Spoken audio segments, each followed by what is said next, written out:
Centro esplênico.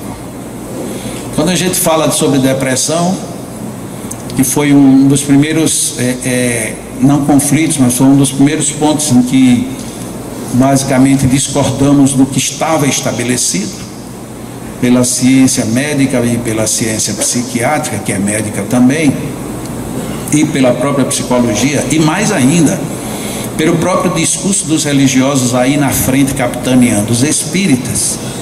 A depressão está aqui e não aqui. E esse foi um problema. Por que que eu tive o tupete de enfrentar? Porque eu sofri e eu venci. Porque se eu não tivesse sofrido depressão, primeiro de tudo, nem ia lutar por isso. Eu ia acreditar também que o negócio era lá em cima. E depois eu pude medir os resultados. E ninguém tinha medido porque eu não estava em livro nenhum. Estava lá o esplênico lá totalmente desestruturado. Vamos reestruturar o esplênico. Como? Aí você vai começando a estudar e vai começando a tentar entender. Até que um dia cai as fichas todas e você percebe. Ora, um centro que administra o baço, o pâncreas, o fígado, as glândulas suprarrenais, aqui nas costas, um centro desse ele não pode ser insignificante. Como é que esse centro é insignificante?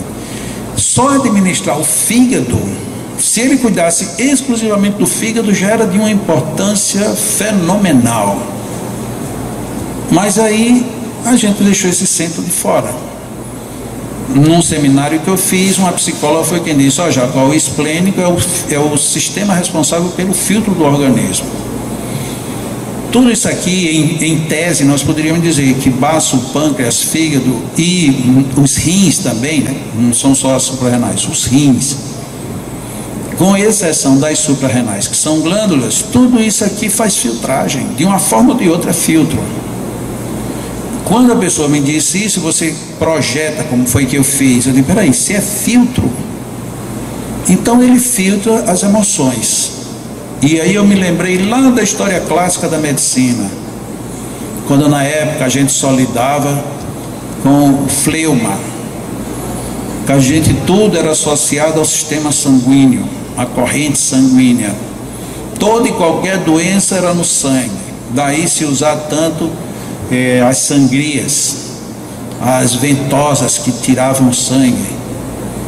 Tinha pessoa que morria porque tirou tanto sangue para ver se a doença ia embora, que a pessoa morria sem sangue. Então naquela época até foi dito isso como uma piadinha de mau gosto, mas na época era verdade.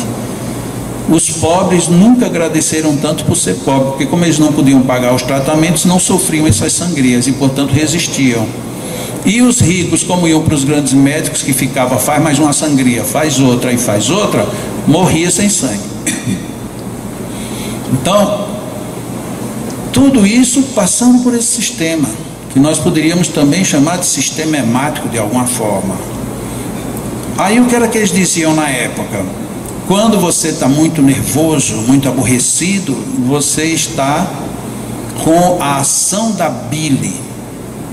Tanto que muita gente era chamado fulano está biliático ou está fleumático. Eram expressões que se usava para dizer excesso de bile do fígado ou excesso de bile negra, que durante muito tempo se atribuiu a bile negra ao pâncreas, mas depois alguns preferiram atribuir ao baço. O fato é que baço, pâncreas e fígado está ali todo um sistema. E os rins entram por trás fazendo toda a filtragem.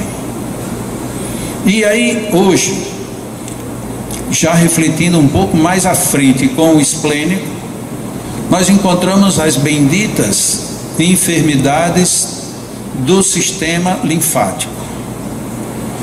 E, paralela e associadamente, o sistema de imunidade. Então, a nossa imunidade está baixa. Você vai olhar quem? Pode olhar quem você for, está lá o esplênico comandando a festa. Minha imunidade está baixa, porque eu sofri um acidente, porque eu me degenerei em drogas ou em vícios, porque eu tenho dormido pouco, porque eu... Pode arranjar o motivo que for, está lá o esplênico pedindo socorro. Se toda enfermidade, eu estou dizendo toda porque como nada é 100% absoluto, mas quando a gente diz toda, está dizendo o grande conjunto, se todas doenças das nossas defesas, atribuídas às nossas defesas, quando você investiga no paciente e está lá o esplênico sofrendo, como é que este centro passou tanto tempo menosprezado? E aí, se alguém me perguntasse hoje assim, bem sinteticamente, Jacó, a pessoa não pode fazer nada além do que 1 minuto numa cabine de passe com qualquer doente, seja ele do que for, e só pode fazer uma coisa, o que é que você aconselha? Despeça o esplênico. Pronto. Porque no mínimo você alivia um pouco o esforço que aquele centro está fazendo. Porque a pessoa tem um câncer no dedo do pé, o sistema imunológico tem que atender. A pessoa tem um tumor no cérebro, o sistema imunológico tem que ir lá. A pessoa tem uma crise de asma, tem uma crise de alergia, tem uma crise, o sistema imunológico está envolvido, está tudo lá no esplênico. E o que a gente faz com o esplênico? Nada. Não, aí a gente vai e passa só a mão e deixa para lá. Bom, se sabe que é só para passar a mão e deixar para lá, vai para o esplênico. Ah, mas aí não dá, porque o esplênico está aqui, né? A Ibira está sentado aqui e eu estou aqui.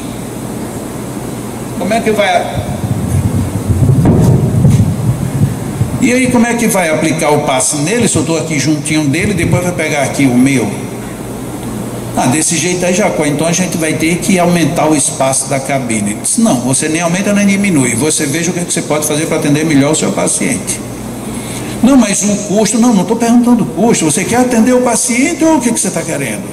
Nem sempre as coisas estão juntas. E eu ponho, às vezes de uma forma bem grosseira mesmo. Não, mas e um paciente, se o paciente, esse paciente é a sua mãe, a sua mãe que está aí, e aí? Não, se fosse minha mãe, pois é, então considere que o seu paciente é sua mãe. Aí a pessoa toma um susto. Não, Jacó, mas eu digo, pô, isso não é para trabalhar com amor, não é para fazer o bem. Mas aí só tem 2 cadeiras, uma coladinha na outra, então entra de 1 por 1. Entra de 1 por 1 e você tem um espaço da outra para trabalhar. Porque no fundo a gente fica encontrando objeção. É o tamanho da cabine, é o espaço, é o calor, é o frio, a gente encontra todo tipo de objeção, mas o problema não é esse, o problema é aqui. Quer resolver esse? Então vai resolver. Então eu tenho um problema, não tenho o que fazer, só posso fazer uma coisa se me perguntar hoje, em vez de eu dizer faça dispersivo geral, não, eu digo faça dispersivo no esplênico. Só que isso é uma medida super extrema, porque se você estabiliza um ponto e o restante fica tudo do jeito que está, ele vai desestabilizar de novo.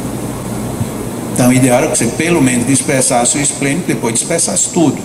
Então eu estou colocando aqui de uma forma bem clara, para deixar bem enfático da importância do centro esplênico. É muito relevante na nossa vida orgânica, biológica, fisiológica e psicológica. Porque se as emoções, como já se sabia lá na antiguidade, depende dessa bile que vem da administração do esplênico, então, e aí eles chamavam de humores. Se os humores dependem desse funcionamento, entre aspas, fleumático, obviamente os nossos humores, portanto, estratificação para o campo psicológico, depende igualmente do mesmo centro.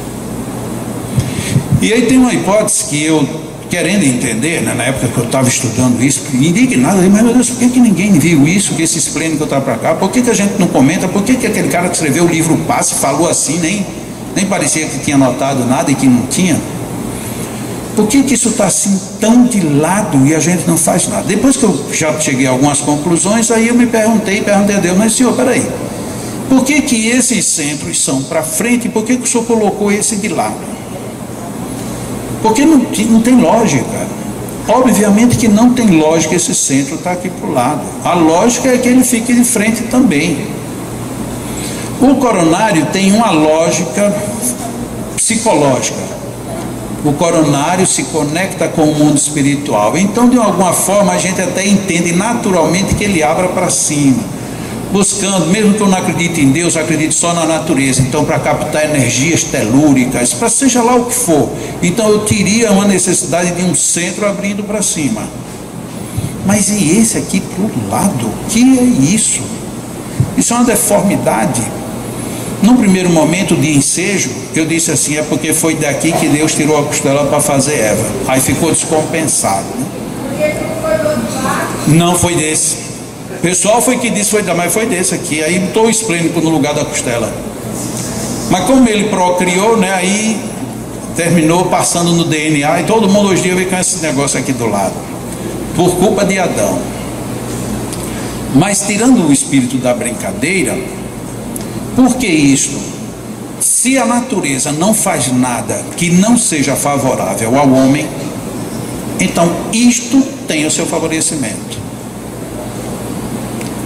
Qual é o favorecimento? Todos esses centros a gente recebe os impactos e faz as emissões frontais, que normalmente a gente até tem uma expressão que a gente diz assim, fulano entrou de peito aberto. Não, pode ir, mas vá de peito aberto, vá com coragem. Ou seja, quando diz vá com coragem, a nossa imagem é abrir aqui. Então a gente vai. Ou seja, aqui aguenta impactos. Aqui se congestionaria. E congestionaria o que? Os filtros. Olha que coisa interessante. E aí o que é que faz? Você perde os impactos bons que vêm. Você não absorve eles integralmente. Mas o que vier de pesado e equivocado, você também não recebe de chofre. Você recebe aqui e não aqui. Então o fato do esplênico estar de lado, acredito eu que seja uma defesa da natureza para o próprio homem. Para que você não ande se impactando com tudo que vem para você. Senão você recebe tudo pancada. Imagina, você está assim, uma pessoa bonita como eu, vamos ser bem modestos, né? Aí você vem, se o meu esplênico fosse para cá, a pessoa quando olhasse, que coisa linda, pronto, congestionava. Aí não congestiona, a pessoa, quanto que coisa linda, aí entra por aqui e dissipa, né? Então a inveja não pega. Eu sempre brinco, né? Mas não estou brincando não, estou falando sério. Então o meu esplênico, ele é de lado como mecanismo de defesa. Mas é um mecanismo de defesa que na hora da prática, agora você fica aqui de frente para mim, por favor, isso. Na hora da prática, a gente veio sofrendo milenarmente com isso. Por quê? Quando eu faço um passe, seja por que escola for, com movimentos rápidos, movimentos lentos, pontuações energéticas, seja como for, normalmente se privilegiou este plano. Esse centro alcançou alguma coisa? Lógico que sim, mas muito pouco em relação a esse. Aí imaginemos alguém que esteja em desestruturação energética e você quer estruturar. Vamos imaginar que a estruturação seja nos procedimentos dispersivos. Então, estou estruturando. Terminei. Confiro. Nossa, está tudo legal. Tá, beleza. Como eu só fiz aqui, cheguei aqui, tá bom. Beleza. Aí ele sai bonzinho. Com um tempo relativamente curto em relação ao que foi feito, ele está descompensado outra vez. Tem várias hipóteses. Pode ser que ele tivesse um foco, não foi desfeito, pode ser que ele entrou em outro nível de desarmonia por outro problema, quer dizer, tem várias hipóteses, mas uma, ela está em qualquer delas. O esplênico não entrou no mesmo padrão de harmonia. Por quê? Porque enquanto esses centros receberam um tratamento frontal, ou seja, bem direto com o seu eixo, esse daqui não recebeu. E a partir daí a gente tira a primeira grave reflexão prática em cima da teoria. Para eu deixar alguém bem harmonizado, eu tenho que harmonizar estes tanto quanto este e tanto quanto este.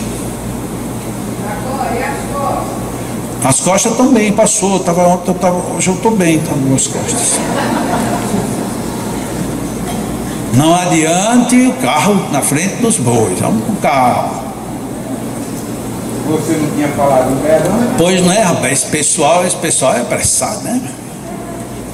Roberto se sentiu aqui desconfortável, que você falou primeiro que ele, Roberto já se preparou ali umas 3 vezes, mas ela entrou primeiro, Roberto. Pessoal de Berlândia.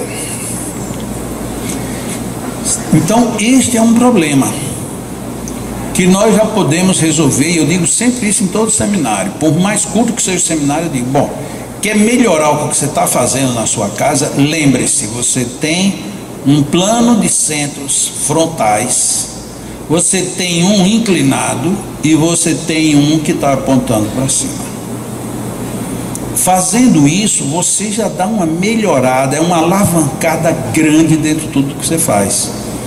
Porque tem muitas casas, inclusive, que dizem assim: você faz 3 movimentos num centro, no segundo centro e no terceiro centro, e escolhem só 3. E alegam o seguinte, de que esses 3 são suficientes para harmonizar os outros. Imaginemos, muitos deles dizem frontal, laríngeo e gástrico. E muito, não sei porquê, não mexa nem no coronário, nem no cardíaco, nem no genésico. Eu não sei qual é a razão. Eu acho que é porque o pessoal já perdeu a libido, então não precisa mais mexer no genésico. O coração é insensível e a cabeça não pensa. Então faz só nesses 3, né? Porque não tem outra lógica. Qual é a lógica? Falando sério, qual é a lógica para dizer que só aplique em 3? Eu não entendo. E aí os que reduzem, os mais reducionistas ainda, vão só para 1. Aí se aplica só no coronário. Que Deus me perdoe, eu acho que isso é de um assinte desproporcional. Nós aqui no Leão, pelo fato de termos entrevistas, a gente sabe que é alto o número de pessoas que não suportam que ninguém pouse a mão no alto da cabeça. É alto o número. Aí você pega uma pessoa que tem problemas no coronário, você fica ali, só pode, não pode movimentar, não pode, põe a mão ali em cima. Se você não é magnetizador, ou seja, se você não exuda fluido magnético, menos mal. Agora imagina, pede a João, aquele volume abdominal que ele tem, aquilo é concentrado fluídico.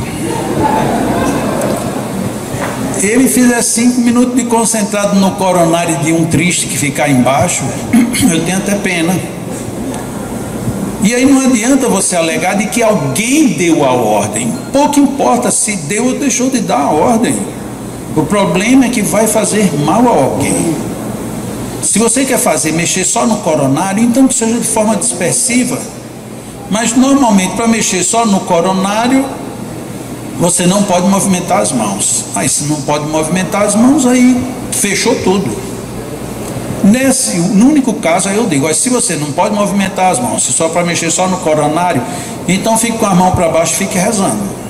É melhor que você faz, reze.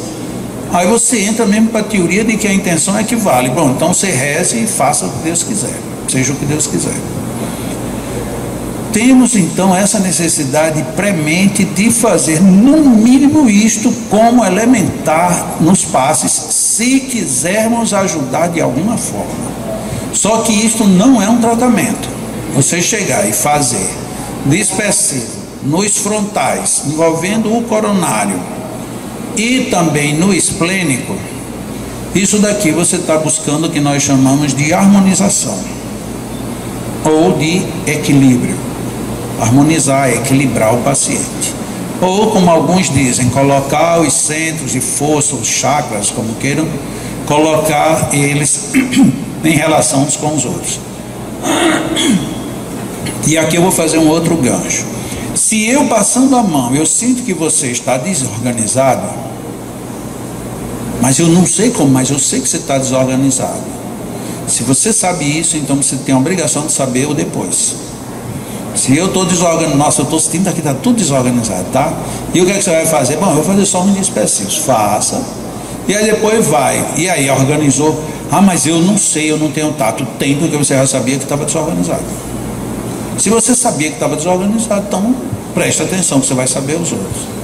Óbvio que à medida que a gente for treinando, avançando, experimentando, a gente vai ter, bom, eu estou sentindo agora que a primeira é o laríngeo, não está bem conectado com o esplênico. Não, você sentiu, mas não está bem conectado como? Não, é como se a energia daqui que teria que passar por lá não está passando.